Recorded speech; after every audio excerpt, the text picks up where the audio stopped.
Yes, braids have the potential to snatch all that hair off that you got, but it also has the potential to help you grow your hair and to assist you on your natural hair journey. My hair has been able to grow beautifully, and I have utilized braids a few times. And as you can see, I have braids right now. I'm going to be sharing some tips and some things that I've done in the past and what I'm doing now to ensure that my hair is healthy and thriving when I take these braids out. First things first, before you put your hair in braids, you want to make sure that you have a good foundation. You don't want to have really damaged hair and put it in braids because the damage is just going to get worse.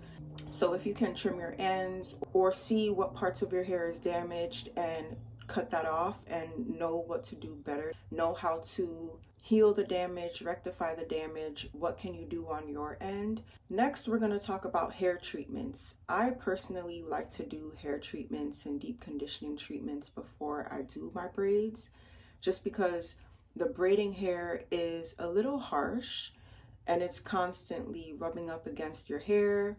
It's just adding some friction to your hair that wouldn't have been there otherwise. And your hair is tucked away. It's going to be away for a while. However, you should still be moisturizing it, which we're going to talk about later.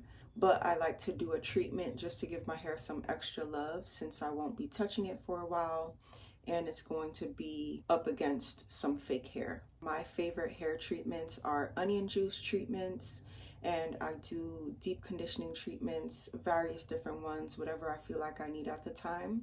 The reason why I like to do it before I get braids is because it helps the strength of my hair.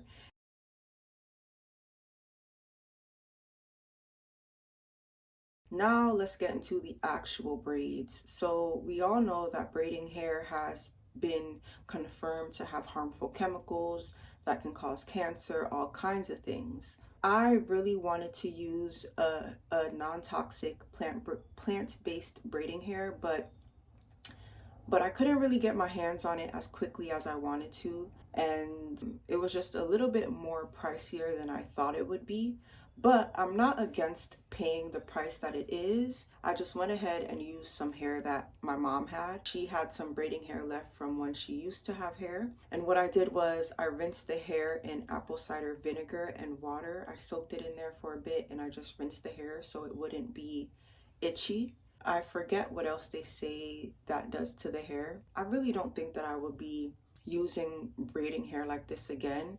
And I haven't braided my hair in probably over a year. I don't do this often, so I'm like, one more time isn't gonna hurt, right? If you're gonna be using toxic braiding hair, I definitely would say not to braid your hair too often. And if you are gonna braid your hair more often, I would say go towards more plant-based, non-toxic options. So now let's talk about what I do installing the braids. Before, I've had the best success, number one, when I used human hair on my braids because it's very lightweight. The lighter the weight your braids are, the better it is, so you don't have heavy things just tugging on your hair. I didn't experience any damage and it was great. The next time I did my hair in braids, they were longer, but the hair that I used was really long, so I didn't have to feed in too many pieces of hair. Even though my braids were really long, they were still not that heavy. This time I didn't do my braids as small, and I won't do my braids as small anymore just because my hair is not reacting well to really small parting with my own hair, so I could just only imagine with fake hair. But anyway, I didn't do my parts as small this time, and I matched the thickness of the braid to my actual density of the hair, of my hair, because I knew that I wanted the hair to be a little longer and I knew the hair would be a little bit heavy, so I wanted to make sure that I didn't make the hair too heavy by adding too much hair, and I did my best to match what my actual hair would look like if my hair was this long. If I didn't do that, my hair would have been really heavy and that would have just been pulling my hair because my hair is already a tiny bit heavy, but it's not heavy where it's gonna cause any damage or that it's really pulling on my hair. So I'm really happy that I did that. My hair feels good. The one thing that I would have done differently is I would have put these pieces in the front as huge parts. This as one and this as one, like a very thin braid, because my edges are, they're not heavy, but I can feel them like tugging a little bit. Another thing is I don't use braiding gels on my scalp or anything. Those gels can be very clogging for your scalp, but I did do my parting pretty decent this time. Usually I don't care about my parting, but I did a pretty decent job. It's not perfect, but you know, it's okay. And I don't use any jams or gels on my actual hair. I'm not against it, but if I find like an all natural one, I'll probably use it in the future, or like an all natural pomade. I'm not against it, but I just don't have one, and it's not that big of a deal for me. And I will never use any gels or jams that are regular because they have alcohols in them. They can be drying for your hair, and like I said before, I don't put them on my scalp because they can clog your scalp. If you go get braids from people, or if you do your own braids and you use jams on your scalp and you have flakes or dry scalp, it could be because you're using gels and jams on your actual scalp.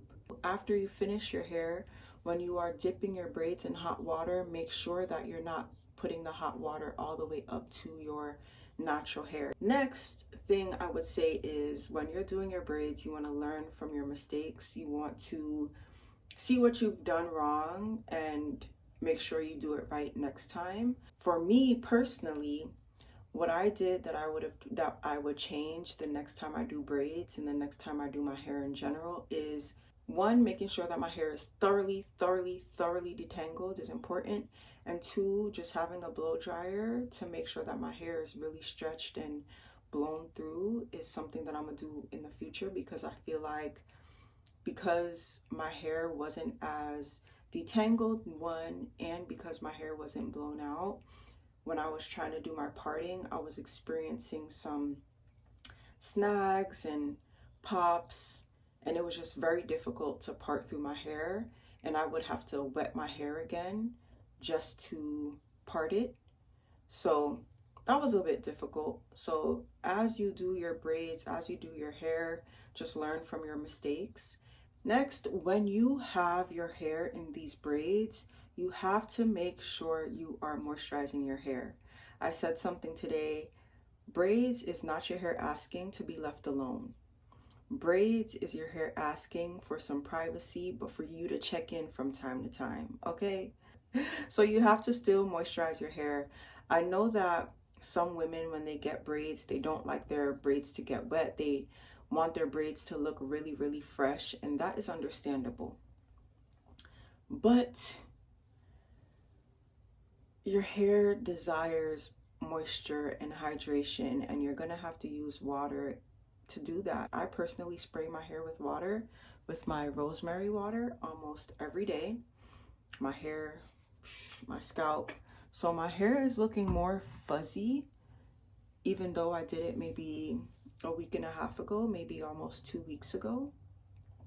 But I don't mind that. As long as my hair is healthy and my hair is away, I'm all good with that. It doesn't look super crazy, you know?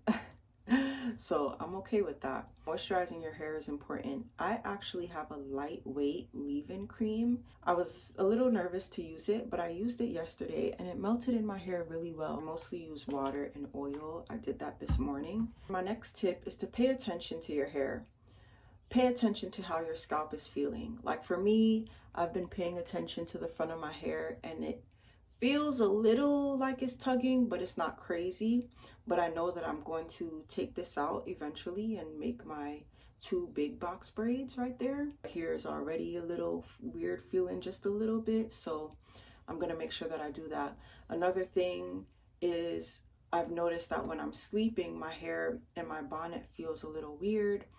So I figured out a way to tie my hair up at nighttime so it's not pulling and it doesn't feel so heavy, because in my bonnet my hair is like this, right, like this, and it just feels heavy.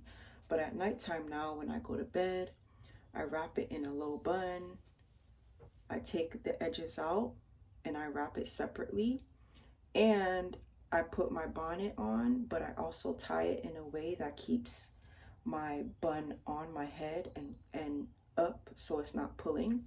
So you have to pay attention to what you're feeling so that you can address any issues right away so that you don't experience any breakage. Also, that same way that I tie my head at nighttime, I also tie my hair during the day sometimes, and I put a cute head wrap on, and it feels very comfortable. I like it. Also, use neem water on my scalp after I get braids because of all the manipulation and the parting and the tugging. My scalp just feels more sensitive and inflamed. So I use neem water to spray on my scalp and it helps. My scalp feels great. I have no issues with my scalp. So you want to make sure that you address any issues that you're facing so that you're not harming your scalp or your hair, doing whatever you need to do to make sure your hair stays healthy. Another tip is your scalp really desires to be clean. It is important for your scalp to be clean. I know that some people think otherwise, but for me personally, from how my hair reacts, how my scalp reacts when it's dirty, and also what I've learned from professionals, making it a priority to wash your hair is essential. And if you want to stretch out how soon you wash your hair, you can use methods to clean your scalp, like using apple cider vinegar spray to clean your scalp and aloe vera to clean your scalp. My other tip, if you are experiencing pain that is not going away, if you're experiencing something that is unbearable, like tightness, or you just feel uncomfortable, or the hair is too heavy, whatever the case may be, just take it out. I don't care how much you paid for it. I don't care how long it took. Take the hair out so you don't cause damage to your hair, your scalp, so you don't lose any hair. And my final tip is to take your hair out before it gets too crazy. If you wait too long to take your hair out and it starts to get like lots of new growth, it begins to get heavy, it's more probability that you will get some damage or get some hairs pulled out because of how heavy the hair is. So take the hair out before it gets to that point, or the moment you feel it get to that point, start taking your hair out. That is your sign. So those are all of my tips for having healthy hair in braids. I am Tashiann, and this is the Natural Girls Club. If you would like some help on your natural hair journey, click the link in the description for a one-on-one call with me.